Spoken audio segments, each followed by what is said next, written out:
कहानी की शुरुआत में हम देखते हैं कि एक जंगली कबीले के कुछ लोग मिलकर एक जानवर का शिकार करने की कोशिश कर रहे होते हैं। जानवर भाग रहा होता है, तभी उसका पैर एक रस्सी से टकरा जाता है जो कि एक जाल था। असल में ये लोग ऐसे जाल जंगल में जगह जगह बिछाते थे ताकि जैसे ही उस जानवर का पैर रस्सी से टकराए तब सामने से नुकीली लकड़ी का एक टुकड़ा उसके शरीर के आर पार हो जाए और जानवर का शिकार आसानी से हो सके। इसके बाद सब ये देखकर बहुत खुश हो जाते हैं और उसे नीचे उतारते हैं। फिर वो एक एक टुकड़ा बांटने लगते हैं, जिसमें किसी को दिल तो किसी को नाक या किसी को कान हिस्से में मिलता है। अब उनमें से एक आदमी ऐसा होता है जिसकी संतान नहीं होती और जब उसकी बारी आती है तो ये उसे जानवर के टेस्टिकल निकाल कर देते हैं और कहते हैं इसे खाने से संतान की प्राप्ति होती है। पर जब ये इस बात को नहीं मानता तब जैगुआर नाम का एक लड़का बोलता है कि तुम मेरी बात का यकीन करो, मैं बिल्कुल सच कह रहा हूँ। और जैगुआर के पिता मॉरिस इसके पीछे खड़े होते हैं। अब जैसे ही वो आदमी इसे खाता है, इसका टेस्ट इतना गंदा होता है कि वो फौरन उल्टी करने लगता है और ये देखकर सब लोग उस पर हंसने लगते हैं और उसका मजाक उड़ाते हैं, जिससे वो गुस्सा होकर उनसे लड़ना शुरू कर देता है। तभी मॉरिस बीच में आकर उनकी लड़ाई रुकवाते हैं और उस आदमी को साइड में ले जाकर बोलते हैं कि तुम्हें और ज्यादा हिम्मत करनी होगी, तुम बार बार मजाक का पात्र बनते क्यों हो।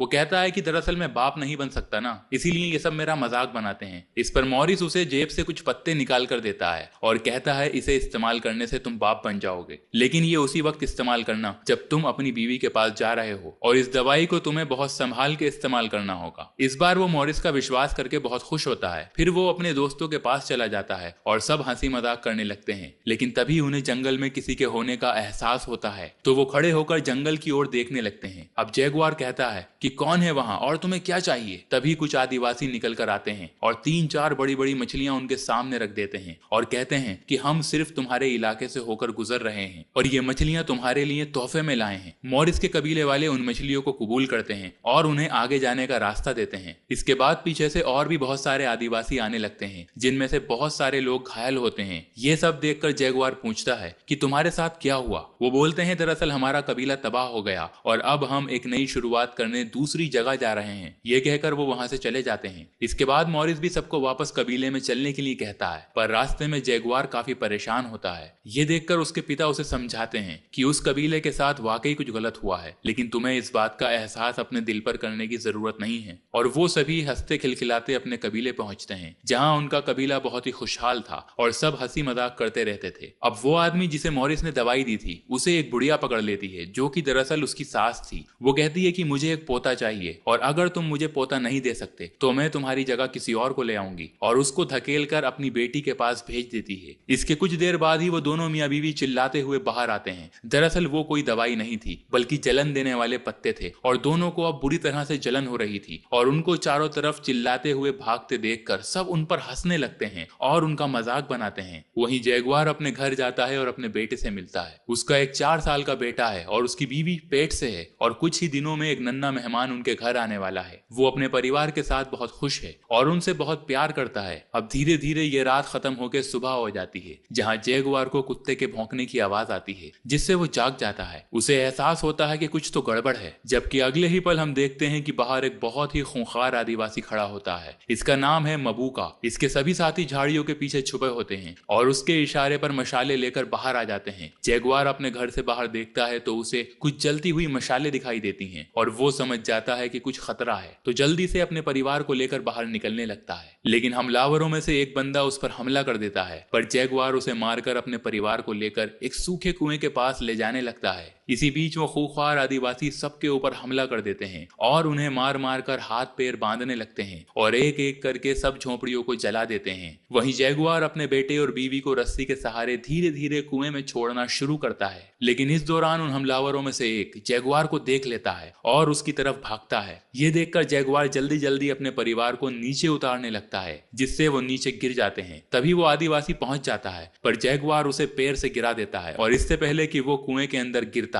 जैगुआर उसका पैर पकड़कर खींच लेता है। पर उसी वक्त वो आदमी कुएं के अंदर देख लेता है कि जैगुआर का परिवार अंदर है, इसीलिए जैगुआर उसको मार मार के खत्म कर देता है। इसके बाद वो अपनी बीवी सेवन से कहता है कि मुझे अपने लोगों की मदद के लिए जाना होगा। हालांकि सेवन उसे जाने से रोकती रुकती है, पर वो अपनी बीवी से कहता है कि मैं वादा करता हूँ मैं वापस जरूर आऊंगा। यह कहकर वो अपने लोगों की मदद के लिए चला जाता है। अब वहां पर जैगुआर के लगभग सभी लोगों को उन्होंने बंदी बना लिया होता है और कई लोगों को मार भी दिया होता है। अब यहाँ पर एक बहुत ही खतरनाक आदिवासी होता है, इसका नाम होता है जेराडो, और उसके साथ जैगुआर की लड़ाई शुरू हो जाती है और वह चाकू से जैगुआर पर हमला करके मारने वाला होता है, पर जैगुआर उसका चाकू पकड़कर उसी की तरफ मोड़ देता है और इससे पहले कि वो उसे मार पाता, यहाँ पर इन सब का सरदार मुबोका आ जाता है और जैगुआर को बंदी बना लेता है। हालांकि जेराडो यहाँ पर जैगुआर को मारना चाहता है, पर सरदार उसे रोक देता है और कहता है कि मुझे जवान लोगों की जरूरत है। जैगुआर के पिता भी बंदी होते हैं और वो अपने पिता से कहता है मुझे माफ कर दो पिताजी। ये अल्फाज जेराडो सुन लेता है और उसे पता चल जाता है कि ये आदमी जैगुआर का बाप है। अब बदले में वो जैगुआर के सामने ही उसके पिता को मार देता है। इसके बाद वो जैगुआर के ऊपर भी एक जोरदार वार करता है जिससे वो बेहोश हो जाता है। अब जब जैगुआर को होश आता है तो वो देखता है कि उसके सभी साथी बंदी बनाए गए हैं। जैगुआर कुएं की तरफ देखता है जहां उसका परिवार है। तभी सरदार का बेटा कुंबा उस तरफ देखता है और वो कुएं के पास जाता है। वो देखता है कि कुएं के अंदर से एक रस्सी लगी हुई है तो उसे शक हो जाता है और कुएं के अंदर देखने लगता है, पर इससे पहले सेविन अपने बेटे को लेकर कुएं के एक पत्थर के नीचे छुप जाती है। अब कुछ न दिखने पर कुंबा ऊपर से एक बड़ा पत्थर कुएं में फेंकता है, लेकिन उसे कोई भी हलचल नजर नहीं आती, जिसके बाद वो वहां लगी हुई उस रस्सी को भी काट देता है। यानी कि अब चाहकर भी जैगुआर की बीवी और बेटा ऊपर नहीं आ सकते थे। अब जितने भी कबीले वालों को बंदी बनाया गया था इन सबको अपने साथ लेकर एक लंबे सफर पर निकलते हैं। फिर रास्ते में उन्हें वो कबीले वाले मिलते हैं जो यहाँ से दूसरी जगह अपना कबीला बसाने जा रहे थे, पर इन खूंखार आदिवासियों ने उन्हें भी पकड़ लिया था। अब ये सब के सब एक लंबे और दर्द भरे सफर के लिए निकल पड़ते हैं जहाँ उन्हें नदियों को पार करना पड़ता है और पहाड़ों के मुश्किल तरीन रास्तों से गुजरना पड़ता है। बहुत दूर जाने के बाद जब ये एक जगह से गुजर रहे होते हैं तभी उन्हें वहां बहुत सारी डेड बॉडीज पड़ी हुई दिखाई देती हैं जो कि सड़ रही थी। उन्हें देखकर समझ में आ रहा था कि इन लोगों को किसी तरह की बीमारी हुई है जो छूने से फैल सकती है, और यहाँ पर एक बच्ची भी होती है जो कि जिंदा थी और वो उन खूंखार आदिवासियों से मदद की गुहार लगाती है। वो कहती है कि मैं यहाँ अकेली हूँ, मुझे भी अपने साथ ले चलो, पर बार बार कहने पर भी ये लोग उसे साथ नहीं ले जाते और पीछे धकेल देते हैं। जैगुआर और उसके साथी भी उस लड़की की हालत देख रहे होते हैं, पर उसके लिए वो कुछ भी कर नहीं सकते थे। इसके बाद वो मासूम बच्ची उन खूंखार लोगों से कहती है कि बहुत जल्द एक पवित्र समय आने वाला है जब दिन में अंधेरा छा जाएगा और एक आदमी तुम सब जालिमों को यहाँ से बाहर ले जाएगा और तुम्हारे साथ साथ पूरे साम्राज्य का भी हमेशा के लिए अंत हो जाएगा। इसके बाद ये सब लोग आगे बढ़ जाते हैं और कई घंटों के बाद एक गांव में पहुंचते हैं जहां पर बहुत सारे मजदूर थे। उनकी हालत बहुत ही ज्यादा खराब होने के बाद भी उन्हें यहाँ लगातार काम करना पड़ता है, लेकिन इन्हें यहाँ छोड़ने के बजाय आगे ले जाया जाता है जहाँ कबीले के सरदार मूबो के पास एक आदमी आता है और पूछता है कितने आदमी हैं। वो कहता है कि ये सब मेरा बेटा बताएगा, लेकिन इस बार पैसे अच्छे चाहिए। यानी कि ये लोग दरअसल इन्हें यहाँ पकड़कर इसलिए लाए थे ताकि इन्हें बेचकर पैसे कमा सकें। यहाँ पर इन्हें खोल दिया जाता है और इनके साथ जो बंदी औरतें होती हैं उनकी बोली लगाकर पहले बेच दिया जाता है और बचे हुए आदमियों को यहाँ से आगे ले जाया जाता है जहाँ पर बहुत भीड़ होती है। अब जैगुआर और उसके कुछ साथियों को यहाँ रंग लगाना शुरू करते हैं, पर वो समझ नहीं पा रहे थे कि आखिर क्या हो रहा है और उनके साथ आगे क्या होने वाला है। दरअसल यहाँ एक तरह का मंदिर होता है जहाँ पर इंसानों की बलि दी जा रही थी। अब जैगुआर और उसके कुछ साथियों को जिन्हें रंग लगाया गया होता है उन्हें वहां ले जाया जाता है। यहाँ पर बहुत सारे लोग होते हैं और इन सब का किंग भी यहाँ मौजूद था।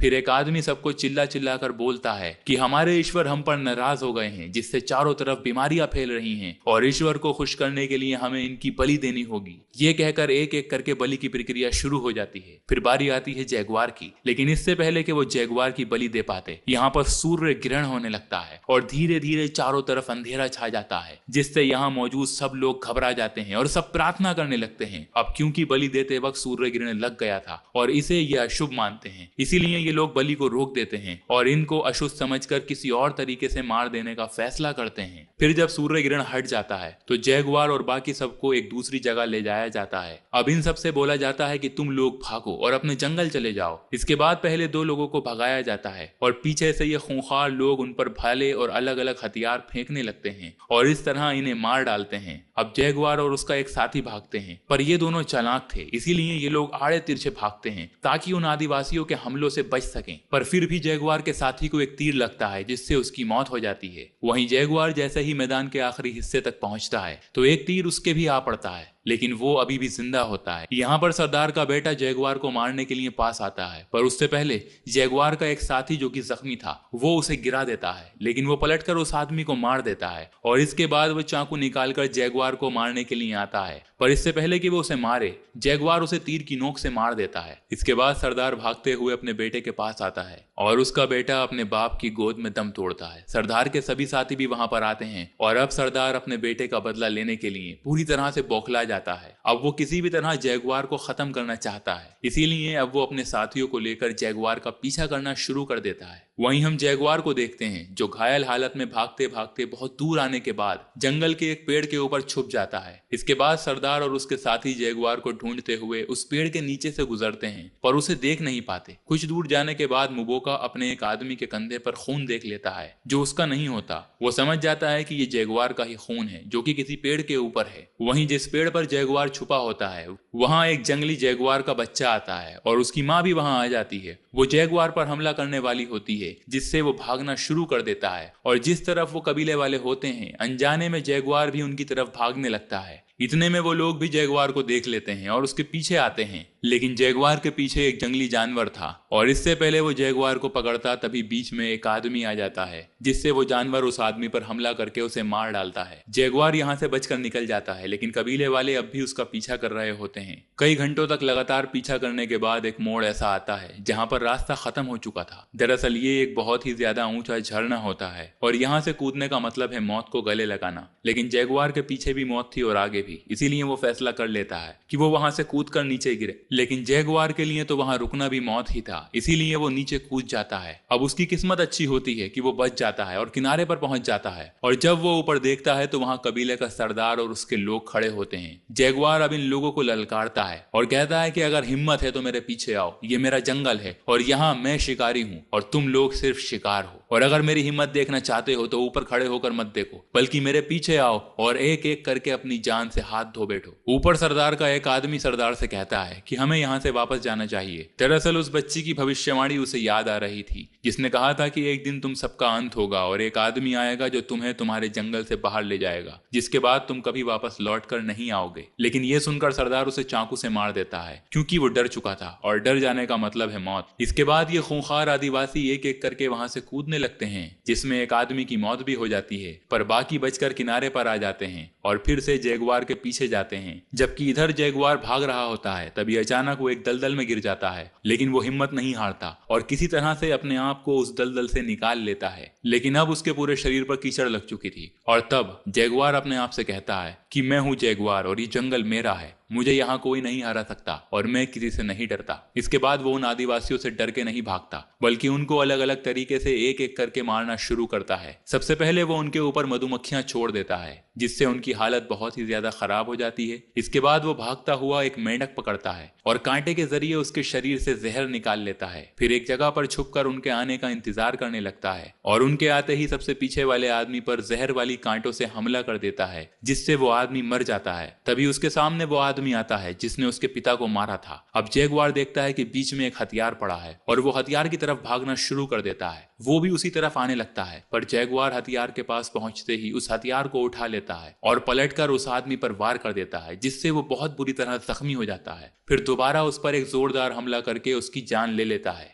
अब इतने में यहाँ बारिश शुरू हो जाती है और जैगुआर को अपनी बीवी और बच्चों की याद आती है। फिर वो कुएं की तरफ भागता है। वहीं कुएं पर लगातार पानी भर रहा होता है और उसकी पत्नी को पानी में पेन शुरू हो जाता है। इतने में जैगुआर भागता हुआ कुएं तक पहुंच जाता है। उसकी बीवी बच्चे उसे बोलते हैं कि हमें बाहर निकालो, पर अभी भी बचे हुए 3 आदिवासी उसके पीछे आ रहे होते हैं। जैगुआर भागते हुए कुएं से आगे निकल जाता है, पर उन तीनों में से 2 आदमी कुएं पर आकर देख लेते हैं कि अंदर जैगुआर का परिवार है। वहीं सरदार मुबोका जो कि सबसे ज्यादा खूंखार है जैगुआर के पीछे भाग रहा होता है और भागते भागते एक जगह आकर जैगुआर उसे मिल जाता है और कुछ ही दूर से वो जैगुआर को तीर मार देता है जो उसके सीने में लगता है। जैगुआर अब जख्मी हो जाता है लेकिन फिर भी वो वहां पर खड़ा रहता है। इसके बाद सरदार चाकू निकालता है और जैगुआर की तरफ भागना शुरू कर देता है, पर उसे नहीं पता होता कि यहाँ एक फंदा लगा हुआ है। जैसे ही उसका पैर फंदे से टकराता है तभी सामने से एक नुकीली लकड़ी का ढांचा उसके शरीर के आर पार हो जाता है और जिससे उसकी वहां मौत हो जाती है। अब जैगुआर को यहाँ से भी भागना पड़ता है क्योंकि बचे हुए 2 आदमी इसी तरफ आ रहे थे। वहीं कुएं के अंदर दिखाया जाता है जहां लगातार पानी भर रहा होता है और जैगुआर की पत्नी अपने बच्चे को बचाने की कोशिश कर रही होती है। इस मुश्किल समय में वो एक और बच्चे को जन्म देती है, जबकि दूसरी तरफ जैगुआर भागते भागते समुद्र किनारे पर पहुंच चुका होता है। वो बहुत ज्यादा थक जाता है और वहीं पर रुक जाता है और हैरानी से समुद्र की तरफ देखने लगता है। इतने में वो आदमी भी वहां पहुंच जाते हैं और वो भी समुद्र की तरफ हैरान परेशान देखते हैं, क्योंकि समंदर में उन्हें बड़े बड़े जहाज दिखाई देते हैं और छोटी छोटी बोट से कुछ लोग इस टापू के पास पहुंच रहे थे। अब इस दौरान जैगुआर को मौका मिलता है और वो भागते हुए कुएं के पास पहुंचता है, जहां वो देखता है कि उसका परिवार डूबने की हालत में है और उसकी पत्नी ने एक और बच्चे को भी जन्म दिया है। ये देखकर वो एक सुकून की सांस लेता है, क्योंकि इतनी तकलीफ और मुश्किलों के बाद भी उसने अपने परिवार को फिर से हासिल कर लिया है। इसके बाद हम कहानी के अंत में देखते हैं कि जैगुआर अपने परिवार के साथ जंगल में होता है। उसकी पत्नी समुद्र में इन जहाजों को देखकर पूछती है कि क्या हमें उस तरफ जाना चाहिए। जैगुआर कहता है कि नहीं, हमें जंगल में और अंदर जाकर एक नई शुरुआत करनी चाहिए। इसके बाद वो जंगल की तरफ चले जाते हैं। दरअसल इन बड़े बड़े जहाजों में जो लोग आए होते हैं वो यूरोपियन थे, जिनके आने का मकसद इस टापू पर कब्जा करना था। दरअसल इनका यहाँ आना इतिहास की एक बहुत बड़ी घटना थी, क्योंकि यूरोपियन के यहाँ आने के बाद माया सभ्यता का अंत हुआ था और आधुनिक समय में अभी भी ये जगह अमेरिका के हिस्से में है। दोस्तों, अगर आपको हमारी कहानी पसंद आई हो तो वीडियो को लाइक करें, चैनल पर नए हैं तो चैनल को सब्सक्राइब करें और हाँ, नोटिफिकेशन बेल को जरूर दबाएं ताकि अगली अपडेट सबसे पहले आपको मिले।